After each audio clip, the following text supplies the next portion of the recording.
ପୋଖରୀରେ ପାଣି ଉଣ୍ଟେଇକି କେତେ ବଡ଼ ବଡ଼ ଶେଉଳ ମାଛ ଧରିବାକୁ ଯାଇଛୁ ସାଙ୍ଗମାନେ। ଭିଡ଼ିଓରେ ଫାଷ୍ଟରୁ ଲାଷ୍ଟ ପର୍ଯ୍ୟନ୍ତ ଦେଖନ୍ତୁ। କେତେ ବଡ଼ ବଡ଼ ଆମେ ଶେଉଳ ମାଛ ଆମେ ଧରିବୁ ଆଉ ଘରକୁ ନେବୁ ସାଙ୍ଗମାନେ।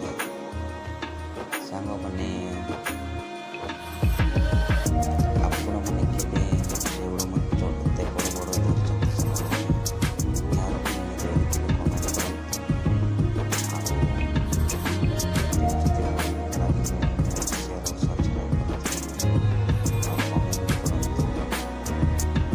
କେଉଁ ପ୍ରକାର ଭିଡ଼ିଓ ଆପଣମାନଙ୍କୁ ଦରକାର ନିହାତି ମୁଁ ପ୍ରତ୍ୟେକ ଦିନ ନେଇକି ଆସିବି ସାଙ୍ଗମାନେ।